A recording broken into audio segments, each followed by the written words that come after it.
300 Lakota warriors don't just gather outside your homestead by coincidence.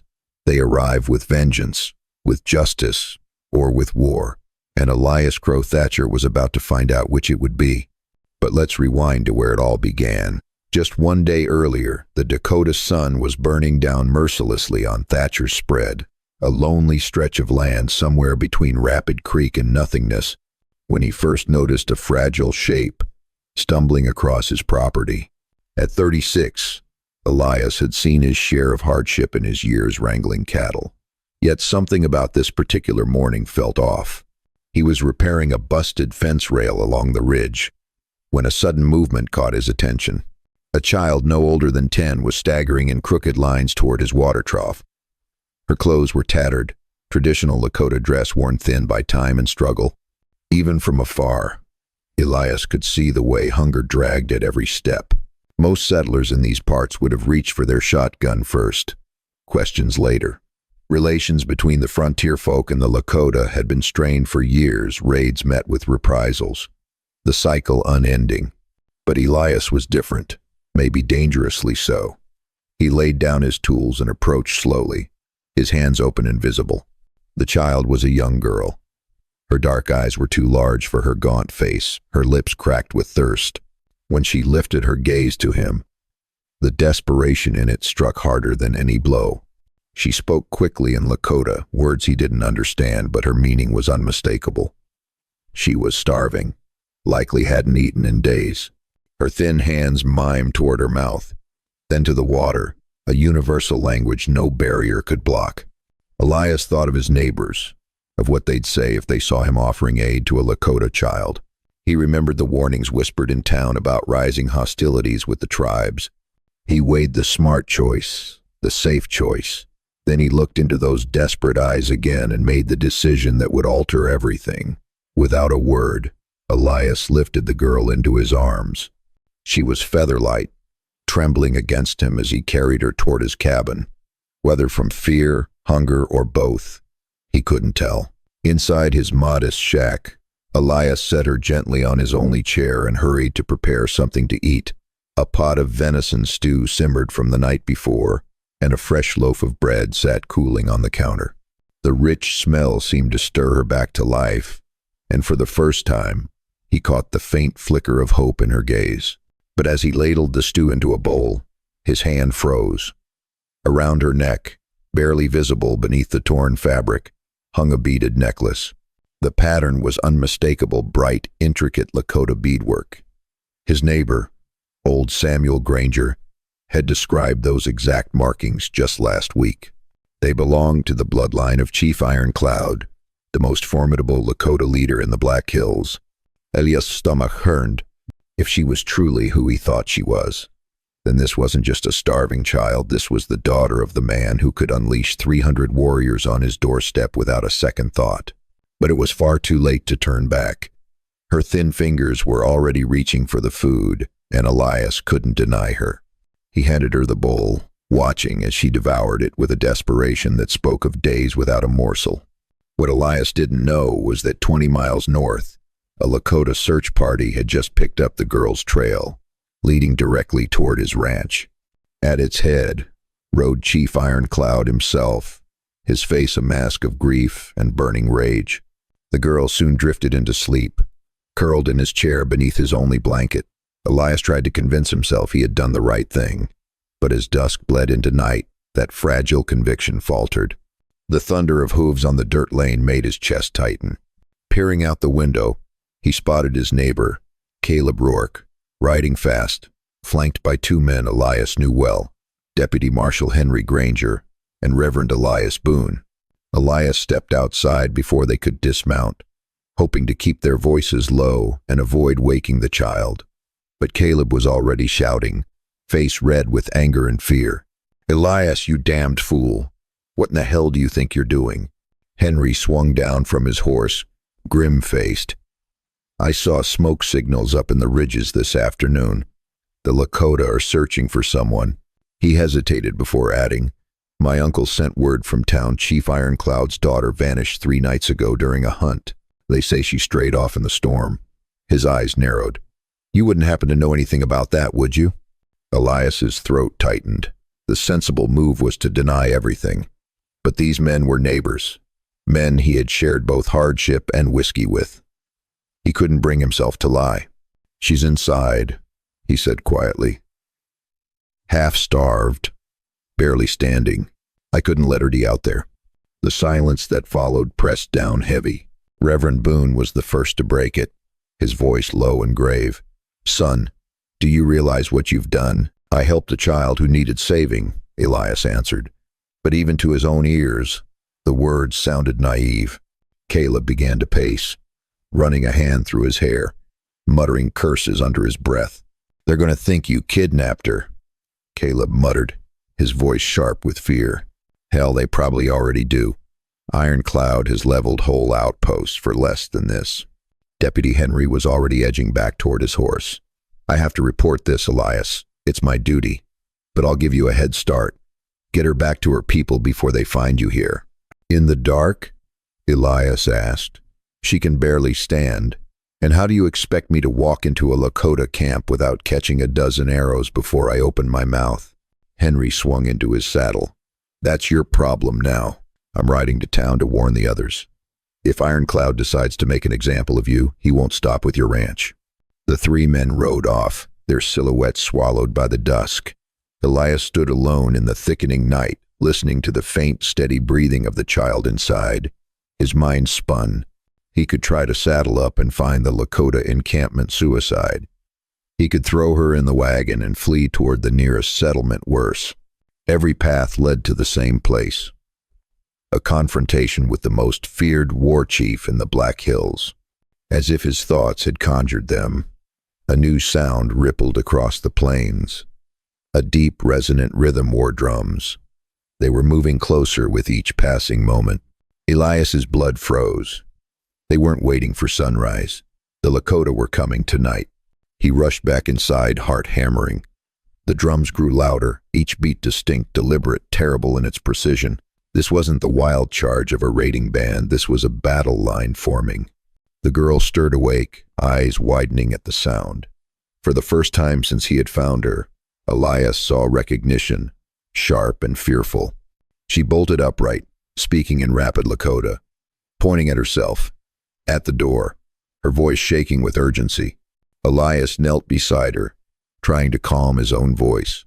"I know you don't understand me, little one, but I'm trying. Those drums, that's your people, isn't it?"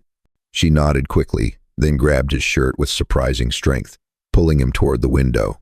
She lifted both hands and began opening and closing her fingers in rapid succession. Elias counted 10, 20, 30. She didn't stop. By the time she reached 300, his knees went weak. 300 warriors. He'd prayed for a dozen angry riders, something he could talk his way out of. But 300? That was enough to wipe every farm within 50 miles clean off the map. The drums cut off suddenly. The silence that followed was suffocating. Elias crept to the window and peered into the night. At first, nothing. Then, like spirits materializing from the prairie, riders emerged. A wide crescent of horsemen tightened around his land, their formation precise, merciless. In the silver wash of moonlight, Elias saw their war paint, their feathers, the gleam of steel and wood. These weren't men come to negotiate. The girl tugged at his sleeve, pointing to herself, then toward the door. She wanted to go out. Elias hesitated. What if they thought he'd harmed her? What if they didn't believe she'd come here on her own? Then a single voice thundered across the night, rolling over the plains like a storm. English words, heavy with accent but razor-sharp in intent. "White man, you have taken what belongs to us. Send her out, and perhaps you will live to see the dawn." And Elias's mouth went dry. The authority in that voice was absolute. This had to be Ironclad himself, the man whose name was whispered even by cavalry officers, the chief who had never lost a battle, who had forged tribes together under his command. Elias edged toward the door, but before he could touch the latch, the girl clamped onto his arm with fierce strength. Her eyes were wide, pleading. She shook her head violently, then drew a finger across her throat. She was trying to warn him. But about what? Then the truth slammed into Elias like a thunderbolt. The girl wasn't just Chief Ironclad's child. She was his only child. Among the Lakota, that meant more than family. She was bloodline, legacy, the future of the people. If anything had happened to her while under Elias's roof, even if it wasn't his fault, Ironclad would have no choice but to make an example of him. An example settlers across the territory would whisper about for decades. With dawning horror, Elias realized saving her life had been the easy part. Now he had to convince 300 mounted warriors that he had rescued her, not stolen her. And he had maybe 30 seconds before Chief Ironclad's patience snapped and the Black Hills turned red. Elias made the hardest choice of his life. He opened the cabin door and stepped outside, both hands raised. The girl followed, clutching his sleeve until the last possible moment. The sight that met him was a waking nightmare. 300 Lakota warriors sat on horseback in perfect formation, a circle of steel and silence around his land. Moonlight gleamed on painted faces, polished lances, and taut bowstrings all aimed at him. At the center of the crescent, one man sat taller than the rest, broad-shouldered, hair streaked with silver, his stare cutting sharper than any blade. Elias knew without being told. Chief Ironclad, the war leader, who had never lost a fight. The girl broke free and sprinted toward him, crying out in Lakota. Instead of joy, Ironclad's face darkened further. He dismounted in a single, fluid motion, knelt beside his daughter, and listened to her hurried words. She pointed back at Elias, gesturing wildly. Elias couldn't understand the language, but he didn't need to. Every line of Ironclad's body was coiled like a predator about to strike. Whatever his daughter was saying, it wasn't easing his fury. Finally, Ironclad stood and strode toward Elias, each step slow, deliberate, heavy with judgment. The mounted warriors shifted as one, the faint creak of bowstrings like a nest of rattlesnakes ready to strike. "My daughter tells me you fed her," Ironclad said. His English was precise but colder than the night air. "She says you gave her shelter." He stopped just short of Elias, close enough for the rancher to see the scars carved into his chest, marks of battles won, enemies defeated. "Yes," Elias answered, forcing his voice to steady. "She was starving. I couldn't let a child die." Ironclad's gaze never wavered. "She also says you saw the sacred beads around her neck. You knew who she was, yet you did not return her at once." Elias's stomach dropped. This was the turning point. I was going to bring her back at dawn. She was too weak to travel through the night." "Perhaps," Ironclad said, his voice lowering. "Dangerous.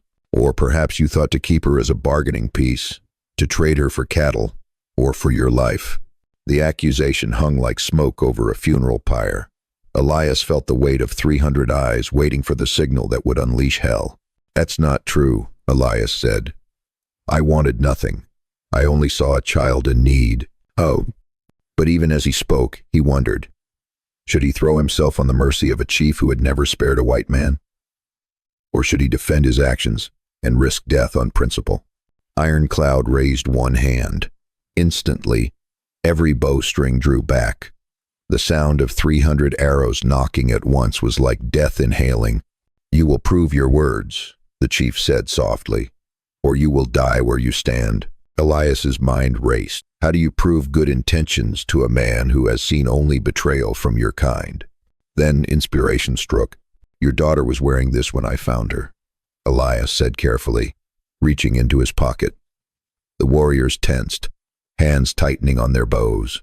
But when his hand emerged, it held only a scrap of torn cloth, the piece of ceremonial dress that had snagged on his fence post. "I kept it," Elias explained, his voice firming, "because I thought you would want proof that I did not harm her." Ironclad took the fabric, eyes narrowing as recognition flickered. Yes, it was from his daughter's ceremonial garments, the one she'd worn the night she vanished. "She came to my water," Elias continued, his voice gaining strength. "I could have turned her away, could have treated her as a trespasser, could have shot her. Instead, I carried her into my home," Elias said. "Gave her my food, my blanket. I asked for nothing in return." The girl suddenly tugged on her father's arm and pointed back toward the cabin. Then she darted to the door, waving urgently for him to follow. Ironclad hesitated, then motioned for Elias to come along. Inside, the girl pointed to the rough chair where she had slept, then to the empty bowl still streaked with stew. She mimed eating, then curling up to sleep, then pointed at Elias and smiled the first true smile he had seen from her. But Ironclad's eyes had shifted elsewhere. On the small table beside the hearth lay Elias's most guarded possession, a faded photograph of his wife and young son, both taken by a fever outbreak in Deadwood 3 winters ago. The picture was worn soft at the edges, framed by dried prairie flowers that Elias replaced each week. "You have lost children too," Ironclad said quietly. For the first time his voice carried something other than rage. "My boy was about her age," Elias managed, his throat tight.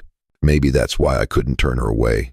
Ironclad picked up the photograph, studying the worn faces with surprising gentleness.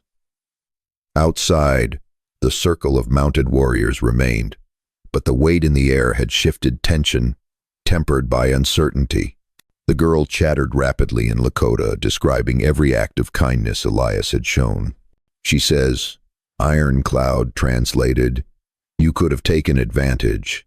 A lone white man with a Lakota child, you could have demanded ransom, could have used her as a shield. Instead, you fed her, let her rest. I've no quarrel with your people," Elias said, his voice steady. "I only tend my land and try to live in peace." For a long moment, Ironclad said nothing. Then, setting the photograph down with deliberate care, he spoke words that shocked even his own daughter. "My warriors expected to find a thief tonight," Ironclad said, his voice low. "They expected to burn your home and take your scalp as proof of justice. Instead, they find a man who showed mercy to a child who might have been his enemy." A faint hope stirred in Elias's chest. But outside, restless movement spread among the 300 riders. They had come for blood. Their chief was speaking of mercy. That disappointment was a dangerous thing, easily twisted into fury. "But there is still a problem," Ironclad continued, and Elias's hope collapsed. "My warriors cannot ride back empty-handed. They cannot face their wives and children saying we came to punish a crime and returned with only words." Elias's blood ran cold. "What are you saying?" "I am saying," Ironclad replied, "that though you meant no harm, you have stirred forces that demand resolution.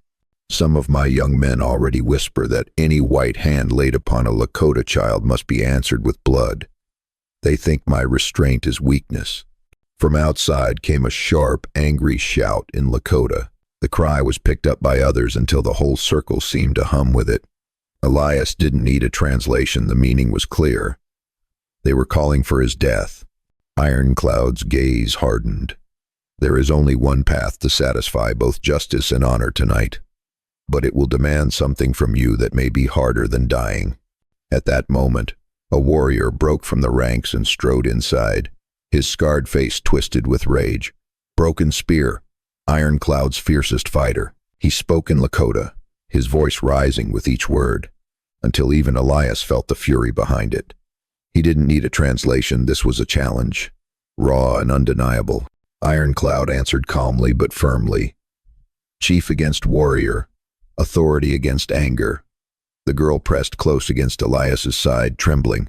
Outside, discipline was unraveling. Some warriors shifted to stand behind Broken Spear, others remained at their chief's back. The circle that had once seemed unbreakable was fracturing before Elias's eyes. Broken Spear jabbed his lance toward Elias, shouting words that made several young warriors nod fiercely in agreement. Ironclad's jaw tightened, his next words carrying the final weight of a warning. But Broken Spear did not yield.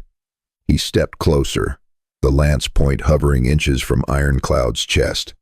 The challenge was clear.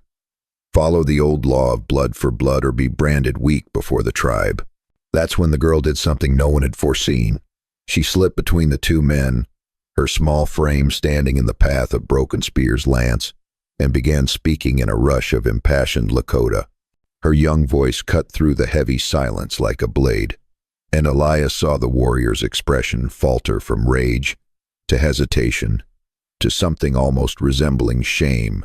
Ironcloud translated softly, as though even he could scarcely believe it.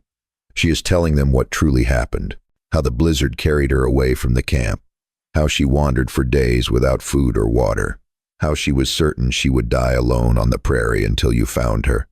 The girl's voice grew steadier with every word. She pointed at Elias, then at herself, miming hunger, and then sleep. She was telling her story in full, and even the warriors who had stood behind Broken Spear now listened. Now, Ironcloud continued, his tone tinged with wonder, she speaks of your photograph, how she saw sorrow in your eyes when you looked upon it. She says you helped her not out of deceit, but because you lost yourself. Broken Spear lowered his lance an inch, doubt flickering across his scarred features. He barked another question at the girl, spitting out a word Elias recognized. Wasikun, white man. A curse. The girl's reply was fierce, her small body trembling with passion. She stepped closer to Broken Spear, her voice so sharp that several warriors instinctively shifted back. She asks him if he has children. Ironcloud translated astonishment in his voice. She asks what he would pray for if his own son or daughter were starving in the wilderness. At that, Broken Spear's arm sagged. The lance slipped to his side. Still, the girl pressed on, turning to face the entire circle of mounted warriors. Her words rolled like a storm across the fire-lit plain. She tells them, Ironcloud said, translating haltingly, that to condemn a man for showing mercy makes us no better than the soldiers who kill without question. She says if we punish kindness, we become the very monsters our enemies already believe us to be. The silence that followed was vast. 300 warriors sat rigid, their faces carved in shadow, the prairie wind the only sound. An 8-year-old child had dared challenge generations of blood for blood justice. At last, Broken Spear spoke again, his voice low. Ironcloud's translation came slowly. He says, perhaps the spirits did not send us an enemy tonight. Perhaps they sent us a teacher. He says, wisdom can come even from the smallest voice. Something shifted in the air, no longer the fever of violence, but a tentative weight of possibility. Ironcloud regarded Elias with an expression close to respect. My daughter has done what no warrior could, the chief said. She has turned a war party into a council. But now comes the greater test. Elias swallowed. What test? You must stand before my elders, Ironcloud replied. In the heart of our village, where men older than I have carried hatred for your kind all their lives. You must prove that the trust of a child was not misplaced. Will you wager your life on her word? Elias looked down at the girl beside him. Her eyes, once desperate, now burned with quiet resolve. For the first time he realized she wasn't begging for his help, she was offering her own. And somehow, that gave him strength. The ride to the Lakota village took 4 long hours through secret valleys and hidden trails no settler had ever seen. Fires glowed against the darkness as word spread of their arrival. The council convened immediately. 7 elders formed a semicircle around the central fire, their lined faces unmoving in the shifting light. Elias stood in the center, the first white man to enter this sacred ground and still draw breath. Ironcloud spoke first, laying out the story. Broken Spear followed, arguing fiercely for tradition. The debate raged in Lakota for what felt like hours, Elias catching only fragments, each gesture toward him tightening the knot in his chest. Then, once again, the girl stepped forward. This time she spoke calmly, deliberately, her small voice carrying a conviction that silenced the fire crackle itself. For 10 long minutes she spoke, never once averting her gaze from the elders. When she finished, the oldest among them, a man with hair as white as winter snow, posed a single question. Her reply came instantly, steady as a drumbeat. Ironcloud turned to Elias. He asked if she truly believes you would risk your life again for a Lakota child, knowing the danger it brings. She said yes without hesitation. The elders whispered together, the sound dry as autumn leaves. Elias's heart thundered until at last the white-haired elder rose, his joints stiff, his voice carrying the weight of many winters. "The spirits have tested us tonight," Ironcloud translated. "Not in war, but in mercy, and mercy must be answered with mercy." Elias felt his legs weaken with relief, but the elder was not done. "You will be granted safe passage back to your homestead. More than that, you will carry the protection of this council. Any Lakota who harms you or your land will answer to us." Elias's voice cracked. I don't know how to thank you. There is one condition," the elder continued. "If ever one of our people comes to you hungry, lost, or wounded, you will show them the same kindness you showed this child." "I promise," Elias said without hesitation. Then the girl crossed the firelight, wrapped her arms around him, and spoke in halting English for the first time. "Thank you for saving me. Now I save you." When dawn broke across the prairie, Elias did not ride home as a prisoner of war, but with an honor guard at his side. What had begun in suspicion and near violence ended instead with an unlikely bridge built from the simplest act of mercy. Elias's ranch gradually became a neutral ground where settlers and the Lakota could meet safely without fear. He never grew wealthy, never sought fame, but he lived the rest of his life knowing that a single act of kindness had prevented a river of bloodshed. Every year on the anniversary of that night, the girl he had once saved, no longer a starving child, but a respected young woman of the Lakota, would return with food and stories, honoring the moment when one man's choice had built a bridge between two worlds. She grew up to be a translator and mediator, guiding both settlers and tribes to speak with words instead of weapons. Elias lived to the age of 73, passing away peacefully in his sleep, surrounded by friends from both cultures who had learned that courage wasn't always in drawing a gun, but sometimes in feeding a hungry child.